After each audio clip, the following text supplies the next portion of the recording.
오늘 예배를 통해서 예수 그리스도께서 어떤 왕으로 우리에게 오셨는지 살펴봄으로 말미암아 삶 가운데 예수 그리스도를 마음에 품고 나아가는 그런 예배 되기를 주님의 이름으로 축복합니다. 오늘은 새끼 나귀를 타고 타신 예수님이라는 제목으로 말씀 전하도록 하겠습니다. 왕의 행차라고 하죠. 나라에 따라서 다르지만 왕은 좀 위풍당당한 모습으로 행차를 해요. 백마 타거나 아니면 여러 마리 끄는 수레를 타거나 이렇게 행차를 합니다. 청계천 복원에서 그 청계천 보면 조선 22대 정조왕이 수원 화성으로 가는 화성 행차도가 그려져 있어요. 이게 46m짜리로 딱 그려져 있는데 거기에 등장하는 인물이 6,200명, 동원된 말이 1,400필이 그려져 있다고 해요. 그러니까 그만큼 왕이 어딘가로 행차하는 그 행차를 보면 우리가 상상할 수조차 없을 만큼 위풍당당한 모습으로 행차를 한다라는 사실입니다. 동남아시아에서 또 왕의 행차를 이렇게 보면 코끼리를 타거나 아니면 낙타를 타거나 이렇게 또 왕이 행차를 합니다. 이처럼 왕이 행차하는 것은 백마 타고 행차하는 이렇게 모습을 보면 뭔가 위풍당당한 모습을 볼 수가 있어요. 그냥 아주 허름하게 그렇게 행차하는 모습은 왕이 행차할 때 볼 수가 없다. 지금 대통령이 되거나 이렇게 해서 이렇게 나아갈 때도 아주 가장 좋은 것을 타고 가잖아요. 보통 왕이 이제 행차할 때는 그런 모습을 상상하는데 좀 예수님은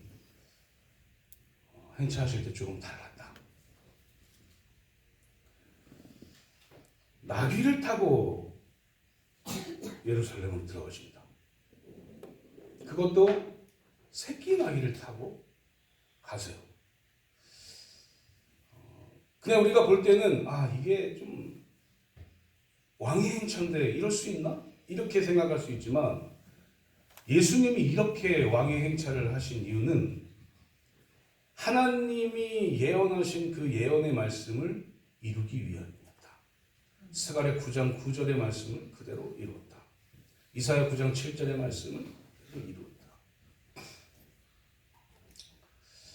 예수님은 그 왕으로 이 땅에 오셨지만 하나님의 말씀을 그대로 순종하기 위해서 그 말씀대로 새끼 나귀를 타고 오신 거예요.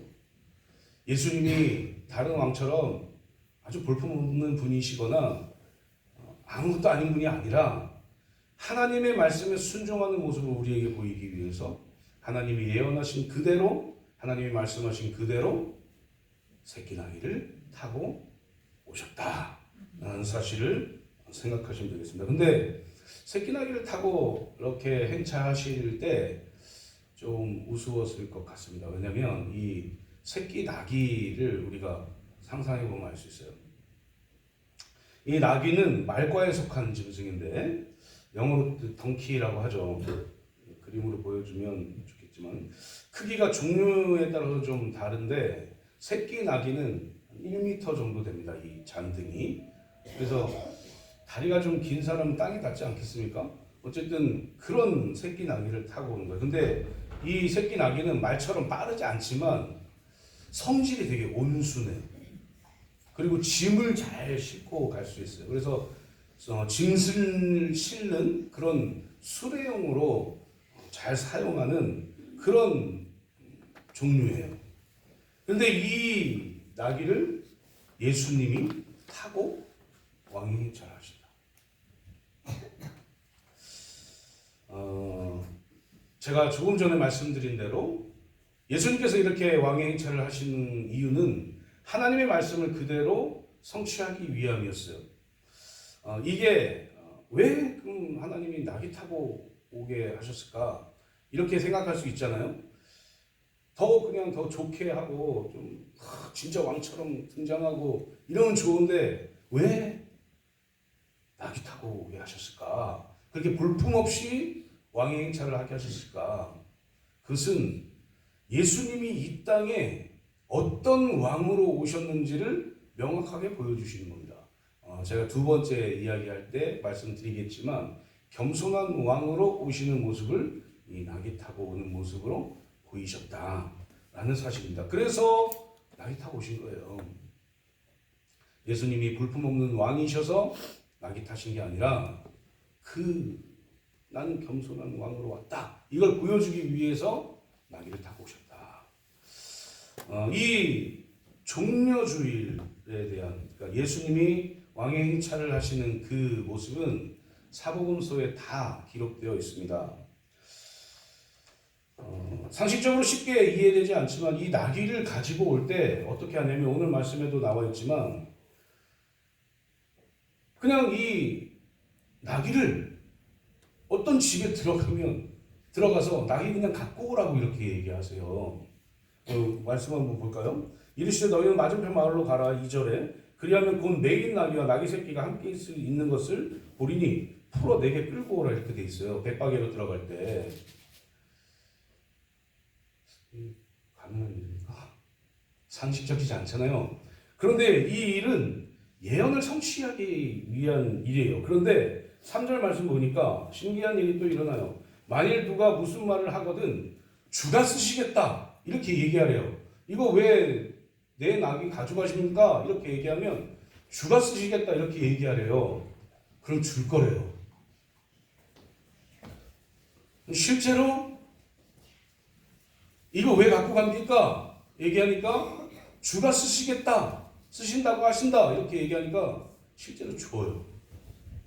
그리고 그 나귀를 타고 예수님이 예루살렘에 들어가십니다. 지금 그런 상황이에요.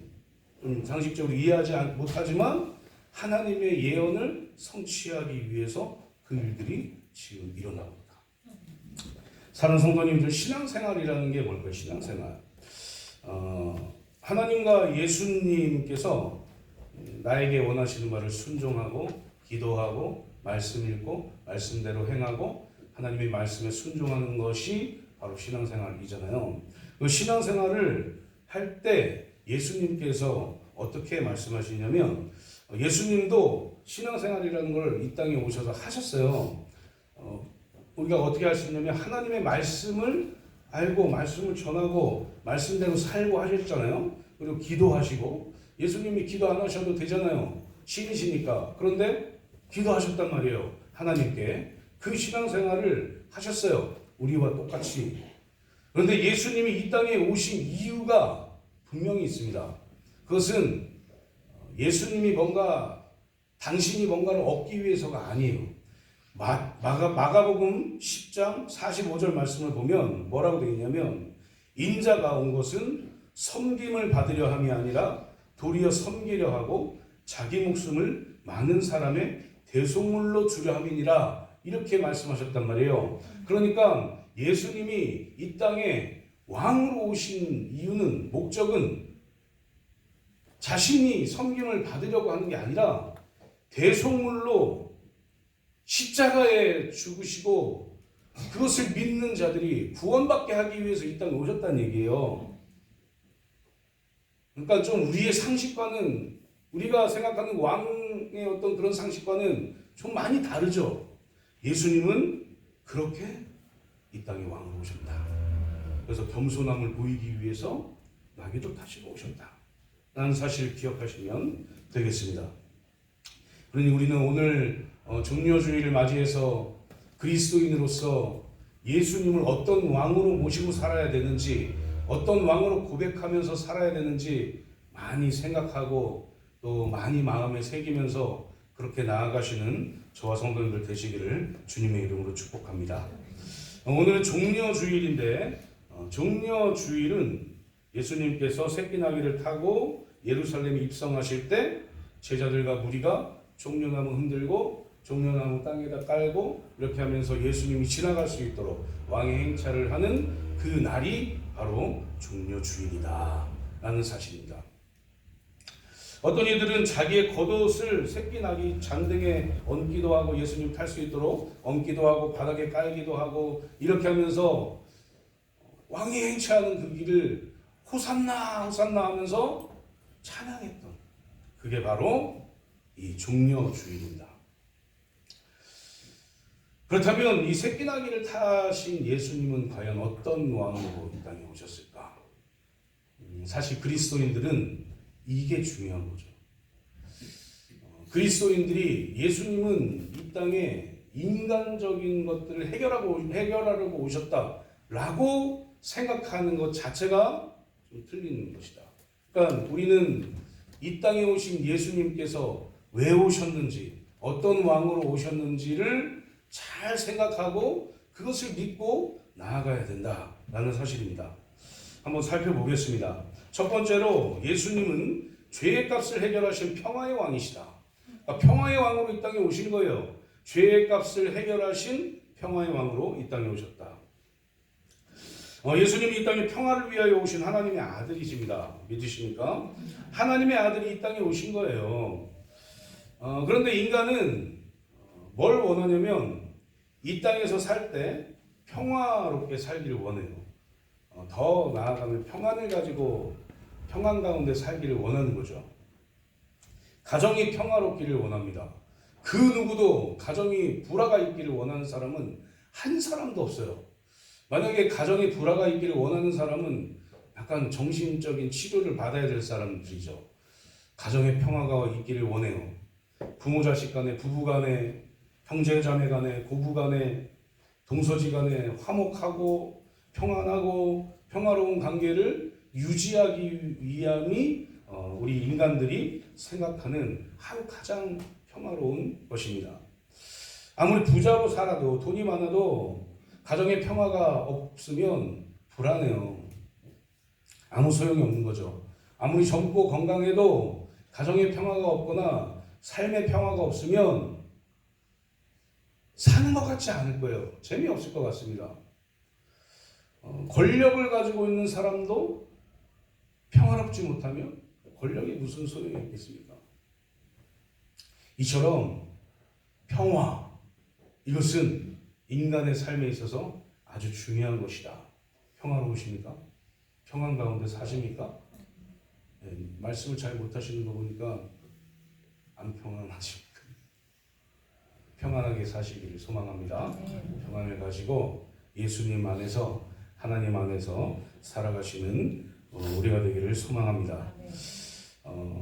인간의 삶은 예전이나 지금이나 전쟁과 반란과 반역과 이런 것들 안에서 살아가는 사람들이 인간의 삶이에요. 성경에도 그런 반란과 반목과 이런 게 엄청나게 많이 일어납니다. 우리가 조금 살펴보면 바하사라는 북이스라엘 3대 왕이 있어요. 이 사람은 24년간 북이스라엘을 통치했습니다. 북이스라엘 하면은 북이스라엘의 왕 가운데 한 왕도 하나님의 말씀대로 순종하면서 살았던 선한 왕이 한 명도 없었어요. 그러니까 모두 다 한 왕이다 라고 생각하시면 됩니다. 여로보암으로부터 시작해가지고 이렇게 쭉 진행이 되는데, 이 바하사라는 왕은 3대 왕이에요. 여로보암, 나답, 바하사, 엘라 이렇게 되니까 바하사 왕이 3대 왕입니다. 3대 왕, 북이스라엘의 3대 왕이에요. 그런데 이 바하사 왕은 하나님 보시기에 악한 왕이었어요. 선한 일을 하나도 하지 않았어요. 그래서 하나님은 이 바하사 왕에게 크게 실망을 하죠. 열왕기상 16장 보면 하나님께서 하나님의 아들 예후를 통해서 바하사에게 예언의 말씀을 하는데, 뭐냐면 내가 너를 티끌에서 들어서 내 백성 이스라엘 위에 주권자가 되게 했는데 너는 왜 악하게 나에게 대하느냐, 이렇게 얘기하면서 내가 과거에 티끌이었다 이렇게 얘기합니다. 이 정확히 맞는 말 아닙니까? 흙으로 사람을 지었잖아요.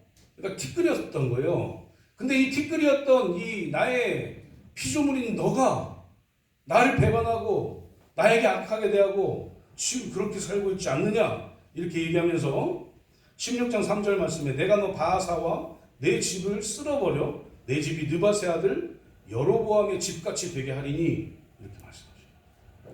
그건 심판해버리겠다. 왜요? 악을 행하니까.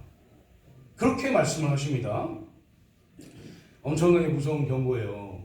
그런데 열왕기상 16장 4절 말씀을 보니까 또 뭐라 말씀하시냐면 바하사에게 속한 자가 성읍에서 죽은즉 개가 먹고 그에게 속한 자가 들에서 죽은즉 공중의 새가 먹으리라 하셨더라.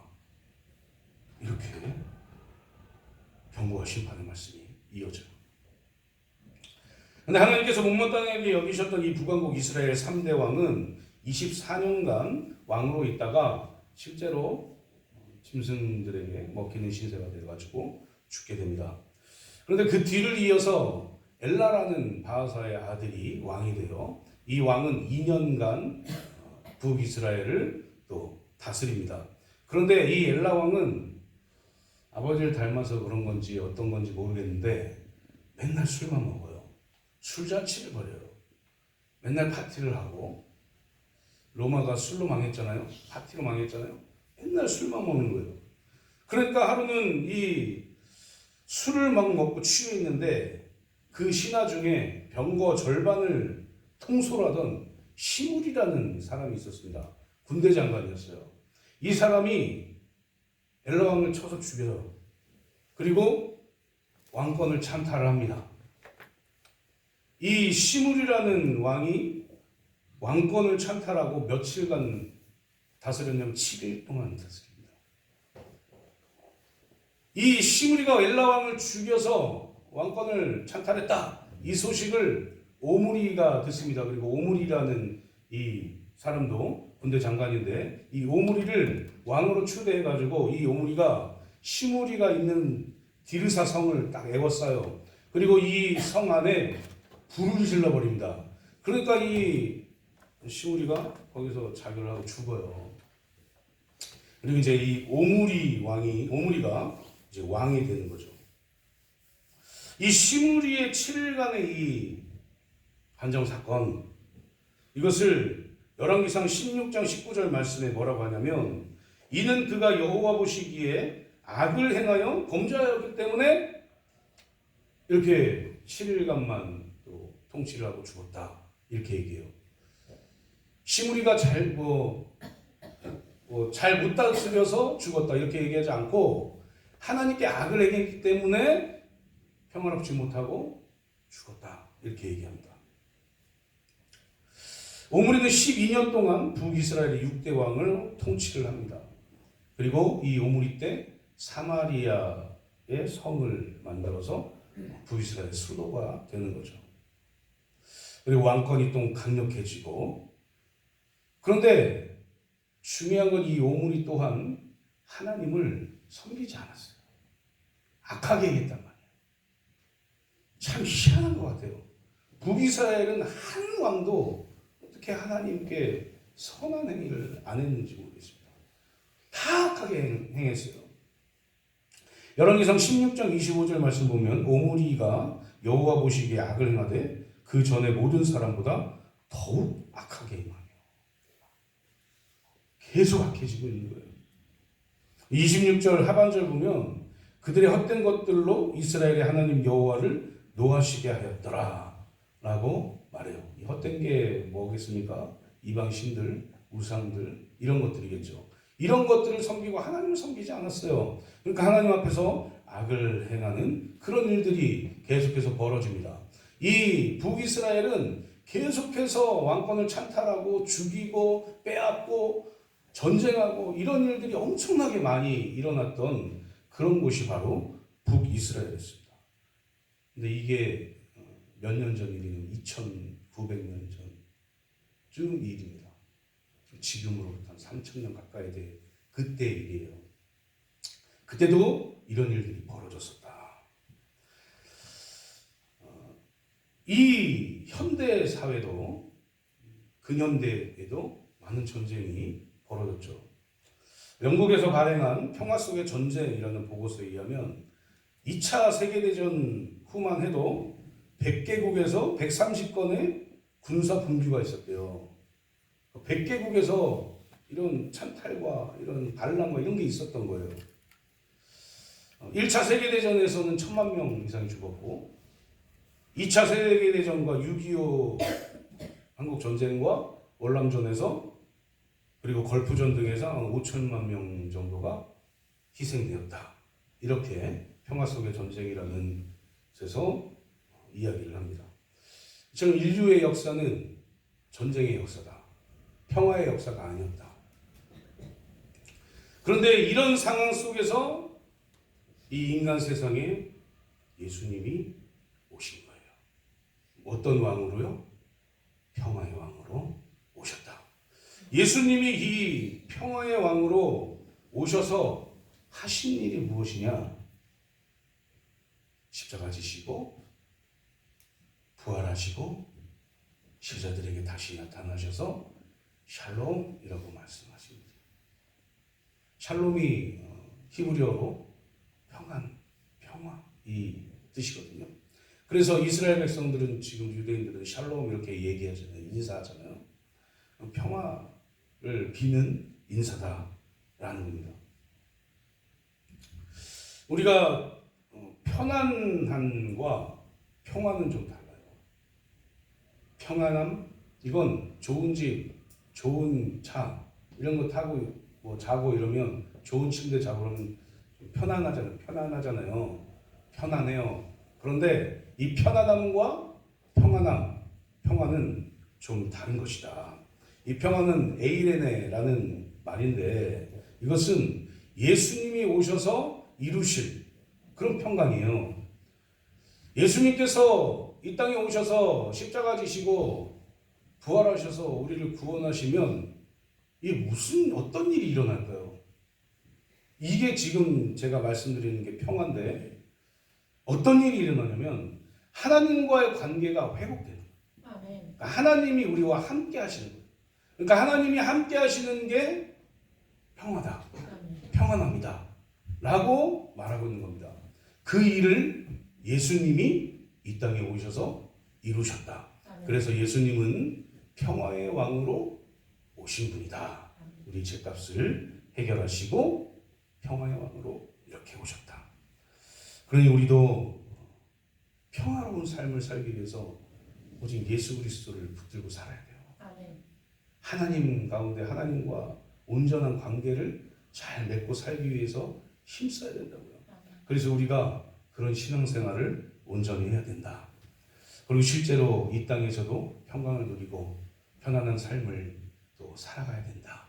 라는 사실을 기억하시고 평화의 왕으로 오신 예수 그리스도를 붙들고 살아가시는 저와 성도님들 되시기를 주님의 이름으로 축복합니다. 둘째는 예수님은 겸손한 왕이셨다. 겸손한 왕으로 이 땅에 오신 것을 가장 잘 나타낸 게 이 땅에 오신 거예요. 예수님은 이 땅에 오신 그 행위 자체만으로도 겸손하신 겁니다. 그런데 오늘 말씀 보니까 새끼 나귀를 타셨단 말이에요. 제가 아까 말씀드렸죠. 이 새끼 나귀를 타신 건 하나님이 말씀하신 그 말씀을 이루기 위해서 타셨어요. 그런데 그 이룬 것이 어떤 의미를 가지고 있느냐.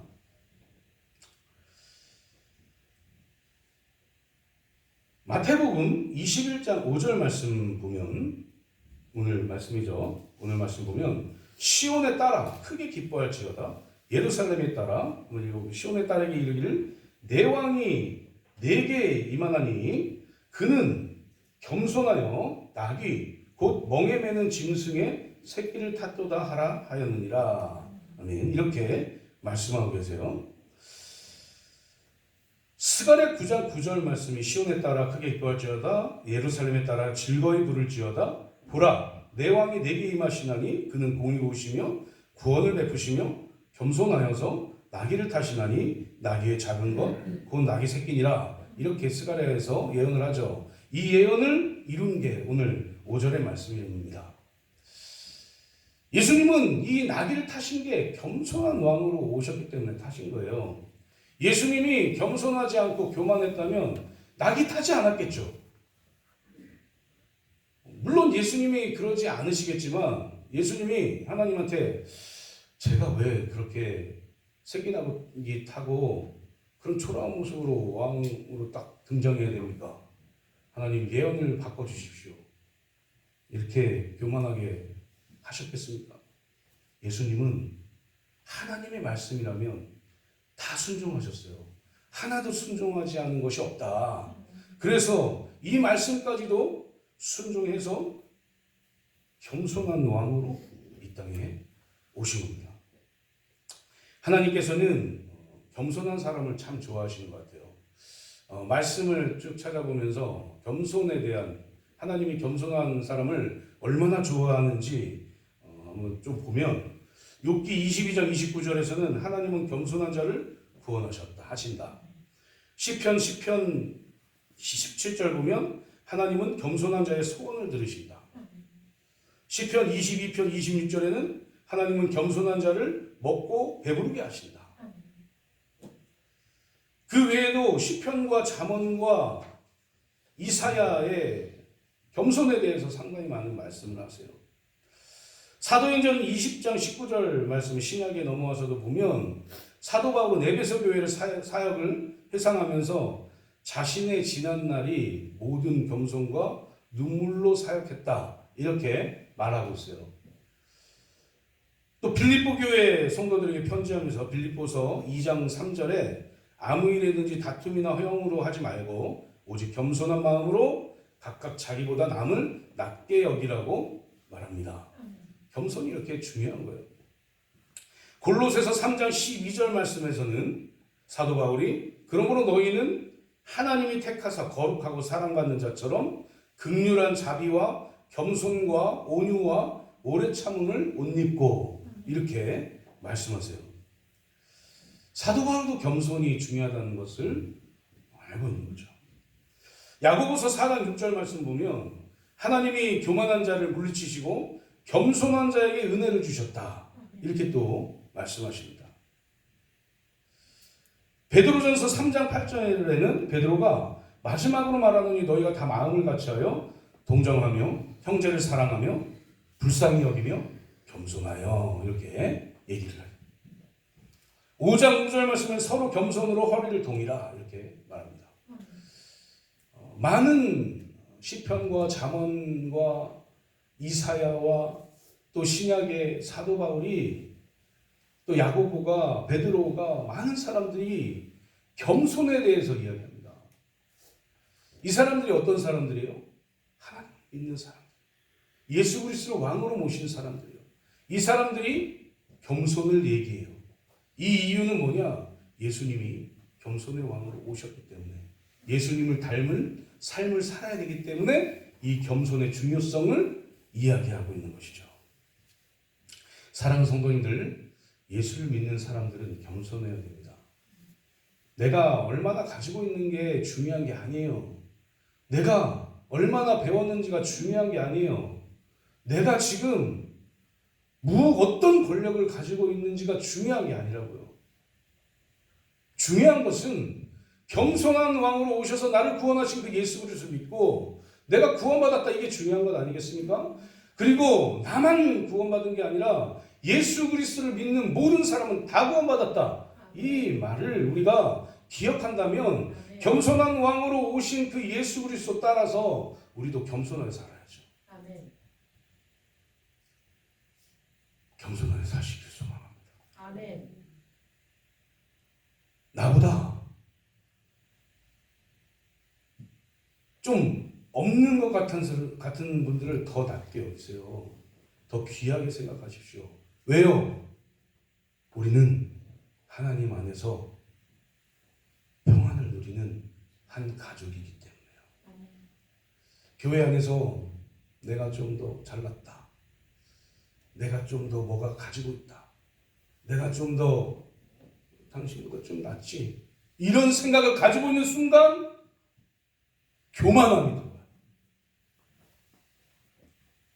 교만해서 실패한 사람이 구약에 찾아보면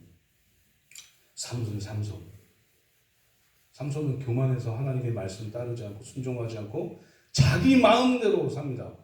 그래서 비참한 최후를 맞이하죠. 또 한 사람을 들자면 사울 왕이에요. 사울 왕은 아주 키가 크고 아주 멋있었어요. 성경의 표현대로 하면 장정들보다 이 머리가 하나 더 있었대요. 이 머리가 몇 센치입니까?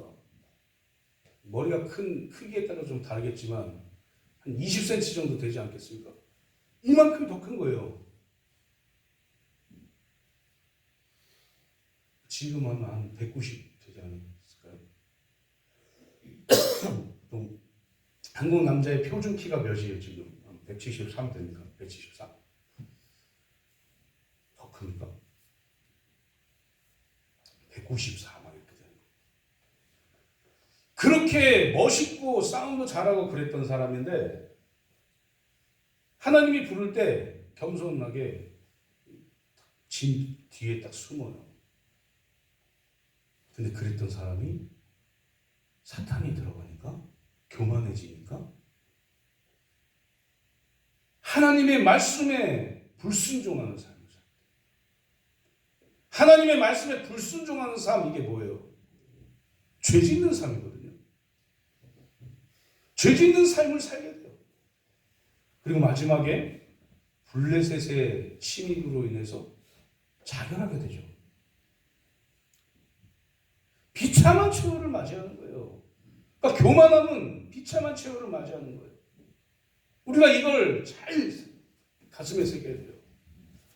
그래서 우리는 그리스도인들은 하나님과 관계를 맺고 있는 예수 그리스도를 겸손한 왕으로 모시는 그리스도인들은 겸손해야 된다고요. 왜요? 교만하면 죽으니까요. 불순종해서 죄 짓고 살기 때문에 그래요. 사랑하는 성도님들, 겸손한 왕을 본받아서 겸손하게 사십시오. 그게 우리가 살 길이에요. 예수 그리스도 온전히 믿고 겸손함으로 살아가시기를 소망합니다. 찬송가 212장 1절 말씀 1절 보면 겸손히 주를 섬길 때 괴로운 일이 많으나 구주여 내게 힘주사 잘 감당하게 하소서, 이렇게 얘기해요. 이 찬송대로예요. 겸손한 사람은 불이익을 당할 가능성이 커요. 세상 살면서. 왜 겸손하게 살라고 합니까? 불이익을 당하는데. 거기서 이길 수 있는, 감당할 수 있는 힘을 하나님이 주시기 때문에. 아멘. 우리가 겸손히 살 때 괴로운 일을 많이 당합니다. 그래도 우리가 감당할 수 있는 이유는 하나님이 그것을 이겨낼 힘을 주시기 때문에요. 사랑하는 성도님들, 예수 그리스도께서 겸손한 왕으로 이 땅에 오셔서 당했던 일들을 생각하십시오. 내일부터 우리가 고난주간 특세를 합니다. 토요일까지. 고난주간 특별 새벽 기도회를 하면서 우리가 생각할 게 뭐예요? 예수님이 당하신 고난을 생각하면서 나에게도 이런 고난이 있겠구나. 나도 이런 고난을 당할 수 있겠구나.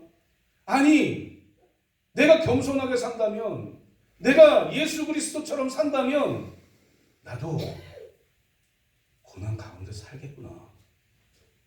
고난 가운데 살아야 되겠구나. 라는 걸 생각하셔야 됩니다.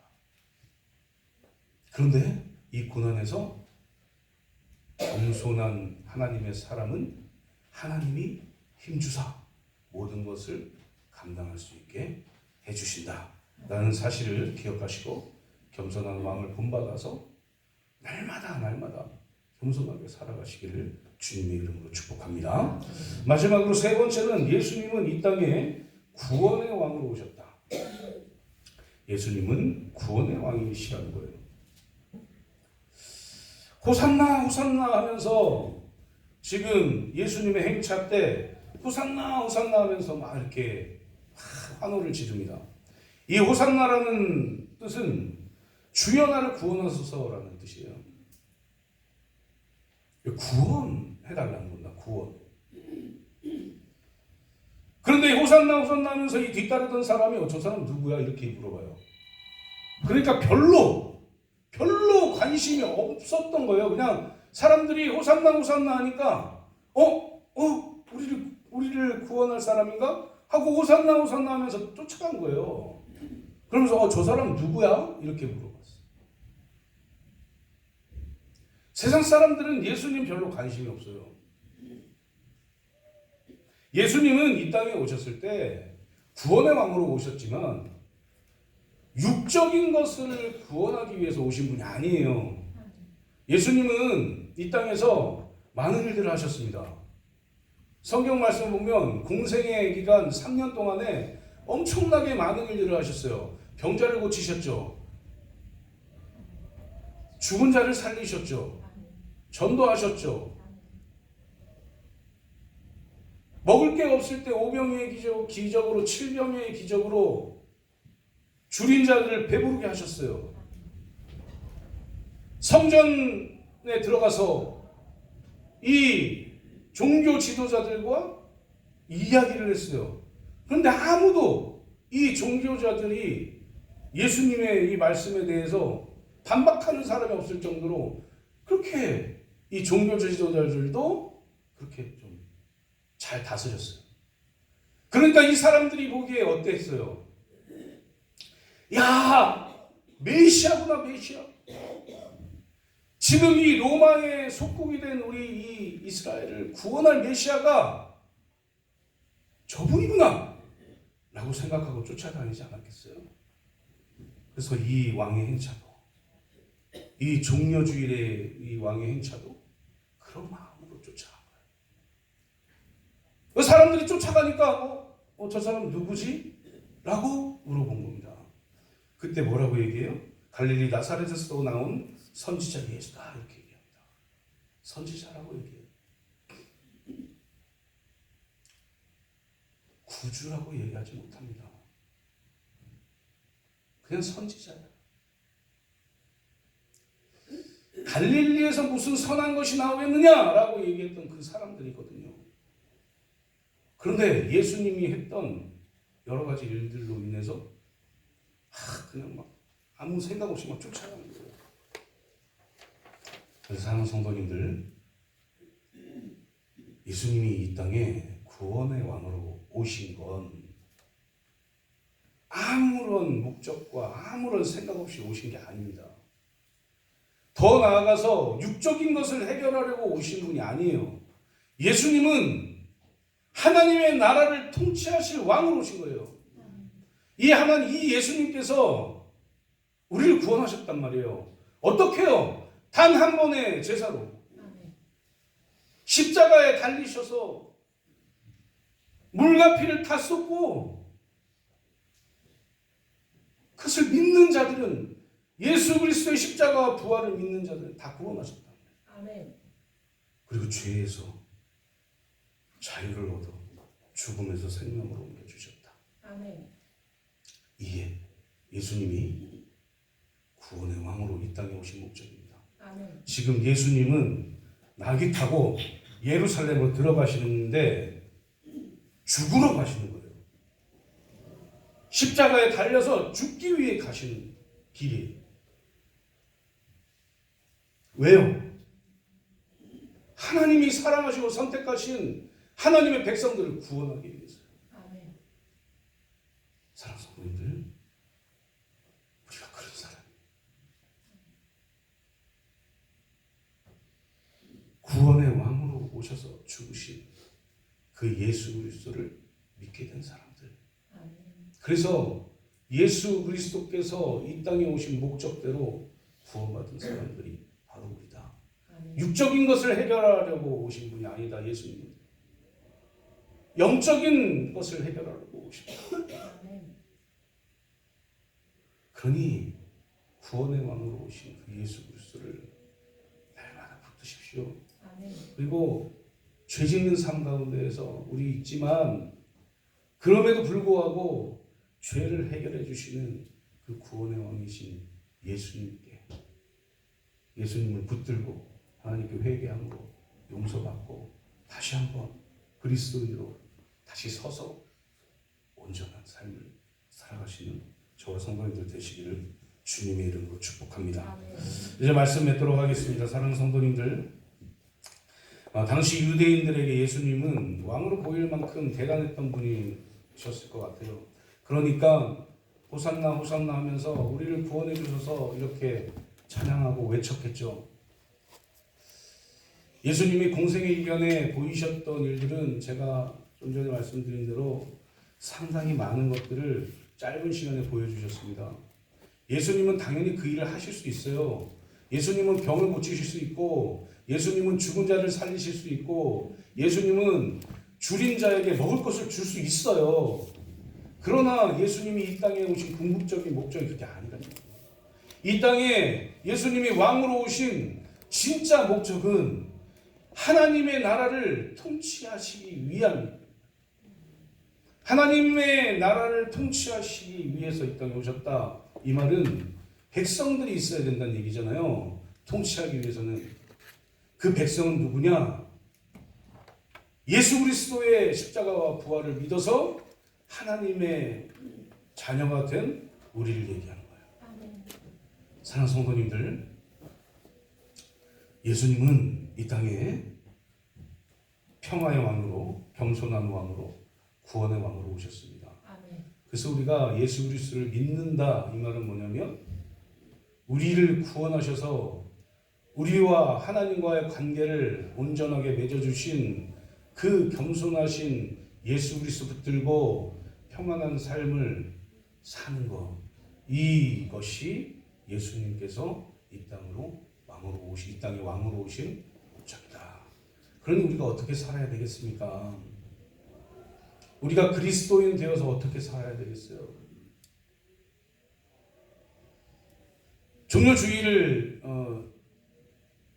종료주일이 딱 끝나고 이제 내일부터 고난주간이 오잖아요. 우리는 이 고난이 왜 예수님께 닥쳐야 되지? 이런 생각하시면 안 돼요. 이 고난을 이기시고 하나님의 뜻대로 순종하신 그 예수님을 바라보시기를 바랍니다. 왜 예수님이 죽음의 길을 스스로 가셨을까 생각하십시오. 나를 위해서, 우리를 위해서 그랬다고. 그러니 평화의 왕으로, 겸손한 왕으로, 구원의 왕으로 오신 그분 붙들고 구원받은 그리스도인으로서 겸손하게 하나님과 관계 잘 맺고 온전히 살아가시는 저와 성도님들 되시기를 주님의 이름으로 축복합니다. 이 시간